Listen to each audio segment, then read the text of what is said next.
Assalamualaikum warahmatullahi wabarakatuh. Di sini saya akan mencoba menjelaskan dari hasil diskusi kelompok kami dengan tema sistem neurologik yang beranggotakan ada saya sendiri Angestia Sakina, ada Elsa Puspita, ada Hasim Fikri, ada Lilita Mala, ada Muktifa Arifa, ada Nurul Fitri, ada Riza Mustafa, ada Tiara Indah Lestari, dan yang terakhir ada Wisela Aji Meilana. Yang pertama, saya akan menjelaskan tentang epilepsi. Epilepsi didefinisikan oleh terjadinya setidaknya 2 kejang yang tidak terprovokasi dengan atau tanpa kejang, yaitu kekerasan, kontraksi tidak disengaja dari otot-otot sukarela, dipisahkan oleh setidaknya 24 jam. Kejang dihasilkan dari pelepasan neurol kortikal yang berlebihan dan ditandai dengan perubahan aktivitas listrik yang diukur oleh elektroencephalogram atau EEG. Baik, selanjutnya, kejang terjadi karena sekelompok neuron kortikal keluar secara abnormal dalam sinkronisasi. Apapun yang mengganggu homeostatis normal neuron dan stabilitasnya dapat memicu hiperekstasi dan kejang. Kondisi medis yang dapat menyebabkan epilepsi dari mutasi genetik hingga cedera otak traumatis. Selanjutnya, kurang tidur, rangsangan sensorik, dan stres emosional meningkatkan frekuensi kejang. Perubahan hormonal terjadi sekitar waktu menses, pubertas, atau kehamilan juga menimbulkan peningkatan frekuensi kejang. Perinatal cedera dan berat badan kehamilan kecil saat lahir juga merupakan faktor risiko untuk perkembangan kejang onset parsial. Selanjutnya yaitu patofisiologi epilepsi. Epilepsi terjadi karena adanya gangguan pada membran sel neuron. Perubahan potensial aksi pada membran sel tersebut akan menjadi stimulus efektif menyebar sepanjang akson sehingga terjadilah kejang. Mekanisme lain kejang berhubungan dengan inhibisi presinap dan paskasinap. Kegagalan mekanisme inhibisi menimbulkan lepasnya muatan listrik yang berlebihan dan gangguan sintesis GABA sehingga terjadi perubahan keseimbangan eksitasi inhibisi. Aktivitas eksitasi lebih dominan dibandingkan aktivitas inhibisi, sehingga muncul bangkitan epilepsi. Diagnosis epilepsi. Yang pertama dengan tes laboratorium. Dengan hitung sel darah lengkap, urinalisis, dan kimia darah khusus. Ini dapat dilakukan untuk menyingkirkan penyebab kejang yang dapat diobati. Contohnya hipoglikemia atau kekurangan gula darah, lalu konsentrasi elektrolit serum yang berubah, infeksi, dan lainnya. Yang kedua dengan EEG atau elektroencephalografi. Ini sangat berguna dalam diagnosis berbagai gangguan kejang. Lalu tujuan terapinya untuk mengontrol atau mengurangi frekuensi dan tingkat keparahan kejang, meminimalkan efek samping, memastikan kepatuhan, memungkinkan pasien untuk hidup senormal mungkin, dan juga mencegah serangan kejang kembali. Materi selanjutnya yaitu farmakoterapi epilepsi. Poin pertama, farmakoterapi epilepsi sangat individual dan membutuhkan titrasi dosis untuk mengoptimalisasi terapi obat anti-epilepsi. Poin kedua, sasaran terapi epilepsi adalah keseimbangan neurotransmitter GABA ditolak. Poin ketiga, pembedahan merupakan opsi pada pasien yang tetap mengalami kejang meskipun sudah mendapatkan lebih dari 3 agen anti-epilepsi adalah abnormalitas vokal lesi epileptik yang menjadi pusat abnormalitas epilepsi.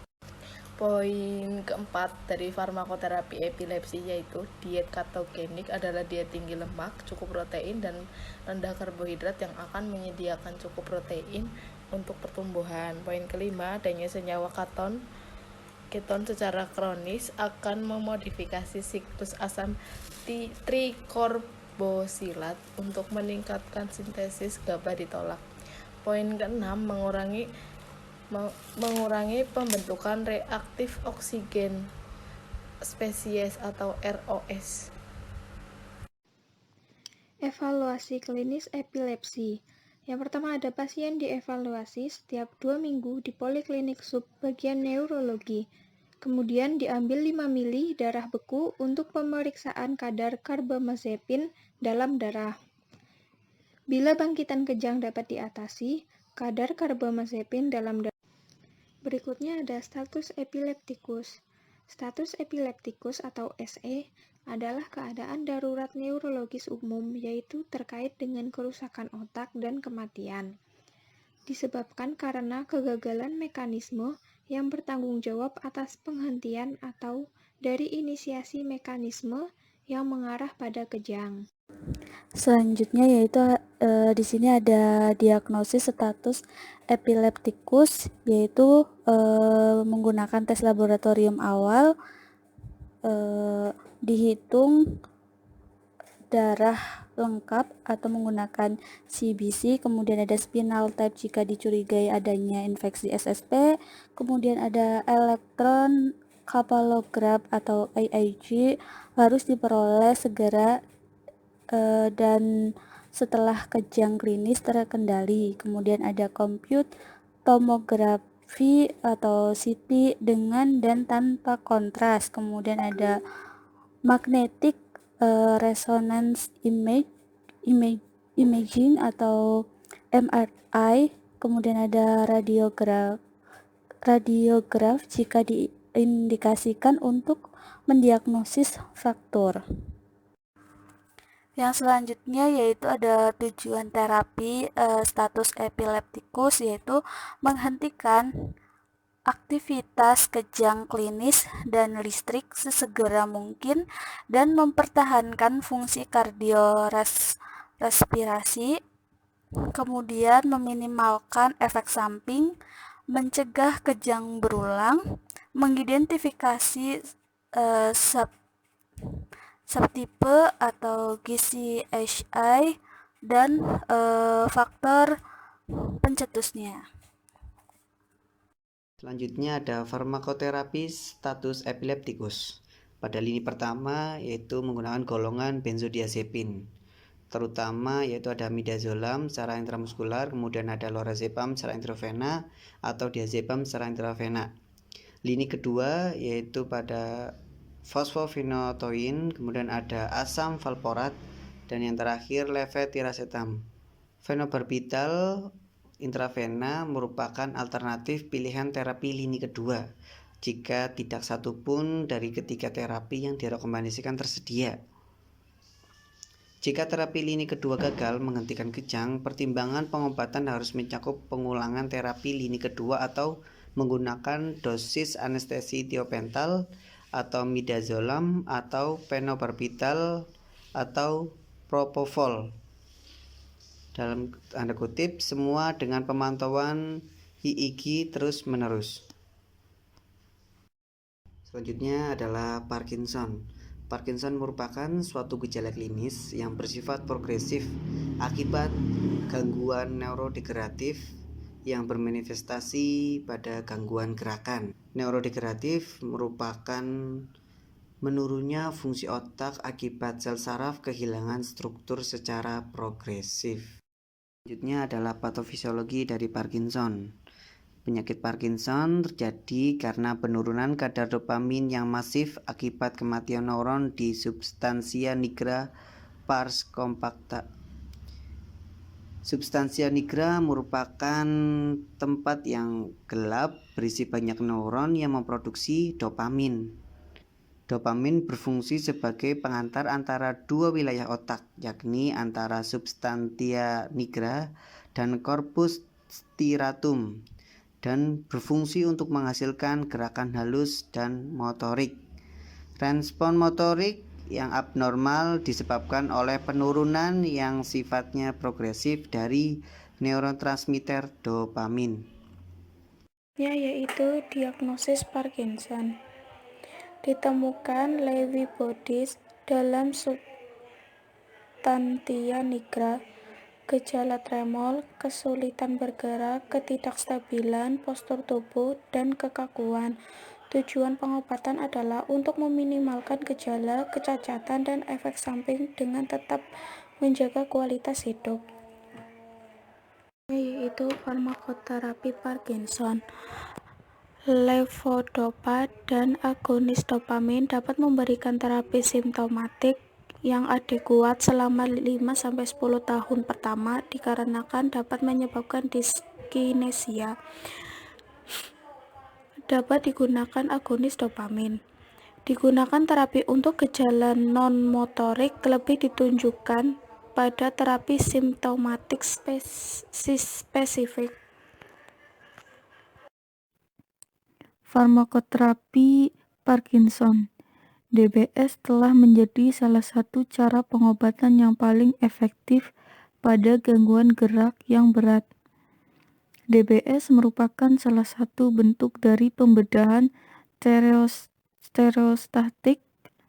DBS tidak menyebabkan kerusakan dari jaringan otak reversibel, dapat disesuaikan dengan progresivitas penyakit, dan prosedur secara bilateral, dapat dilakukan tanpa meningkatkan resiko pembedahan secara signifikan.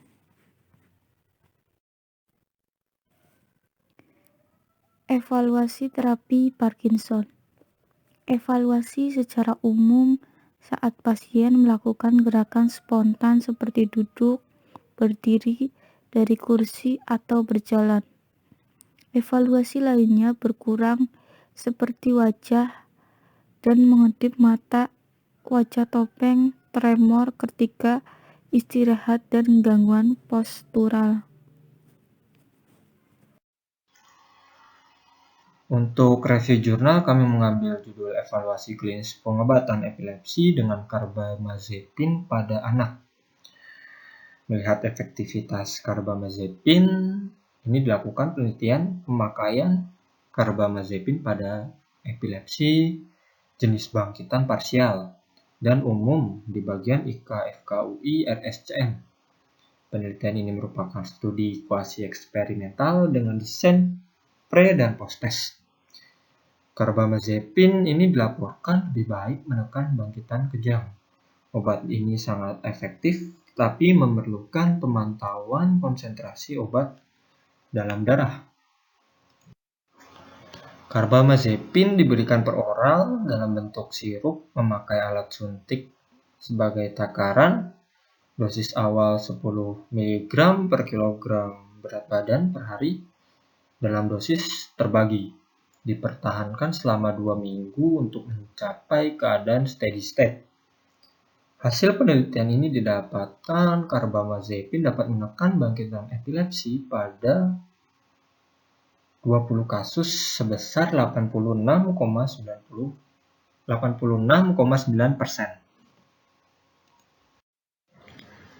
Sekian yang bisa kami sampaikan, kurang lebihnya mohon maaf. Wassalamualaikum warahmatullahi wabarakatuh.